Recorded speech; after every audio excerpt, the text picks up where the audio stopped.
Good evening, class. We are going to wrap up our applications for lesson 14. After this video, we'll have a review for the final exam. So we are wrapping up the budget planning and financial plan exercise, and we are going to dive into some pretty complicated stuff in this video. So reviewing budgeting, planning, profitability. One question we should ask ourselves is, does a company's size affect its profitability? One would think that the larger you get, the more profits you could make. But what size firms typically have greater profit margins compared to greater profit? Is it a range of employees of 0 to 30 or 30 to 100 and so on with this escalating range? Well, let's take a look and see what some of the financial reportings would show.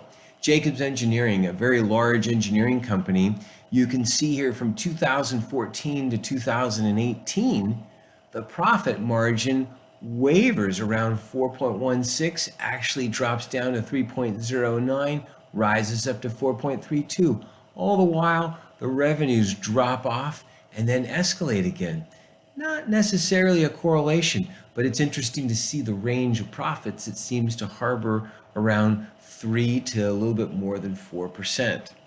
Let's take the biggest engineering company in the world, AECOM, and I'm sure some of you will end up working for them upon graduation. Their profit margins aren't a whole lot different. In fact, in 2018, they actually dropped to 2.5%. Yet, we can see that the revenues escalated considerably. This was in the buying spree of AECOM as it was growing through the decade, acquiring lots of other firms and definitely increasing revenue. You can see that the operating income generally goes up, but it doesn't necessarily mean that the profit margin goes up because the operating income could go up at a different level. Let's take a look at another company outside the engineering industry. Take Apple, for instance, the tech industry. Look at these profit or operating margins, 28.7, 26.7%. And you can see that as the revenues increase, the operating income just keeps escalating. And you think, what does a company do with that kind of profits? That's another lecture for another day. Shifting gears yet to another industry, the automotive. Look at Toyota. Toyota's profits range from just under 9%, a little bit above 7%, and then as much as 10% on a given year. You can see that the revenues trend to escalate higher, although they do have drops in some years. And of course, their profitability seems to overall increase, except for this difficult year of 2017. One thing that's important to observe is size does not necessarily mean profitability goes up with the size of the company, and the industries change as well, depending on the industry that you're in. So let's review revenue categories to understand what drives these revenues and profitability. When we're billing out professional services, there's fixed fee contracts. We've talked about that before, or lump sum. There's hourly. You bill on an hourly basis. That's maybe time and materials, or time and materials not to exceed, where you have a ceiling set for how much you can invoice.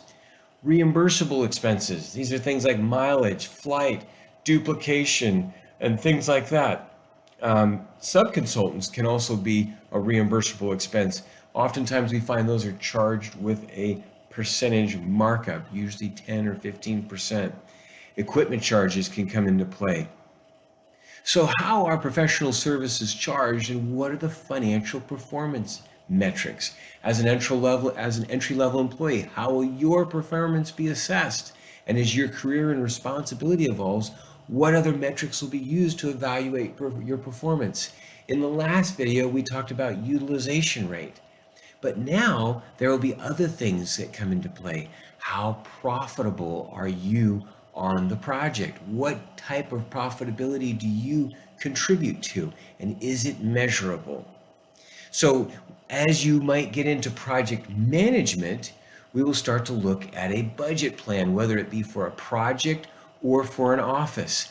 And this is where it gets vastly complicated, where we want to talk about your utilization rate. Now we're talking about the utilization rate of 12 other people on your team.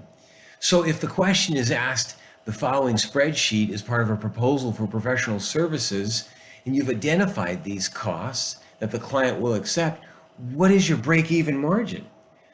Well, that could be amazingly complicated as we look at the spreadsheet. Where do we start? But this is where we go back to our earlier formula. The break-even margin is your total expenses divided by direct labor. Instead of looking at it for just your position or a given position, we need to look at it for the entire office or the entire team. In this way, we calculate it as 3.6 million divided by 1.4. Well, where does that come from to even get the profit margin of 2.54? Excuse me. Yes. So as we look at it, we look at the extended raw labor cost on a given position, the overhead cost that's marked up on top of that, extended G&A, which is another form of overhead that gets added on, and then we get this total extended cost. So when we run down to the bottom of those columns, what we get is 3.6 million, and we're dividing it by the 1.4 million. Now, the one thing that we need to be noting here is the 2.54 is break even. It is not profit margin, as this slide will show. So I'm going to correct that at the next opportunity.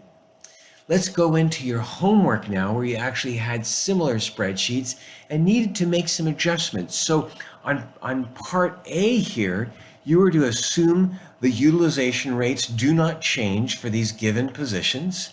And you were to basically look at the hourly rates as a starting point. But in this case, your goal was to adjust those hourly rates to be able to come up with a gross profit of 0. And what would that average labor multiplier be, or the break-even margin? When you shifted into the next part of the exercise, you're allowed to change the utilization rates, and you could adjust the hourly rates in another way, and then try to come up with a break-even utilization.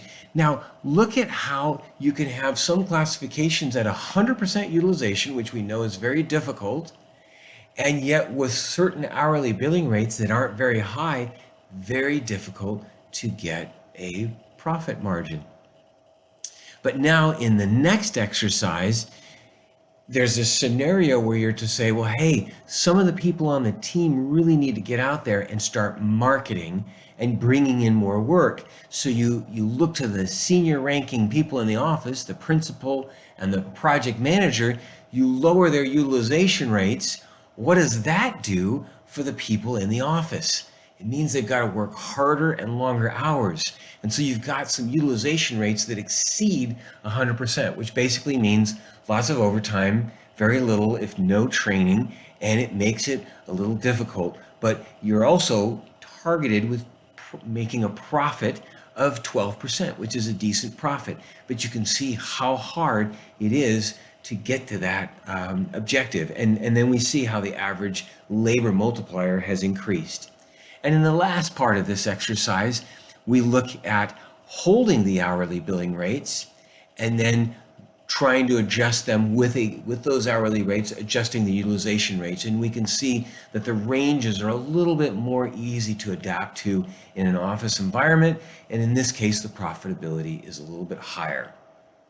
So our takeaways on lesson 14, going back from this video and the video before, is remember your budget planning, the terms, the formulas, which you'll be able to bring in with you to the final exam, but know how to move back and forth between break-even and target multipliers and understand profit margins and revenue and costs, how charging of services occurs, whether it's time materials or markup as we would do for reimbursables.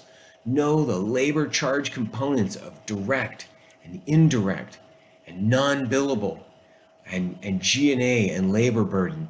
And oftentimes this indirect G&A and labor burden or non-billable can kind of be murky, but we generally understand them to be marketing costs that you can't bill to a client, your accounting department, rent, utilities, and other things like that. Those are not direct charges, but they fall in different categories. And know your calculations. And so with that, be ready for the final exam.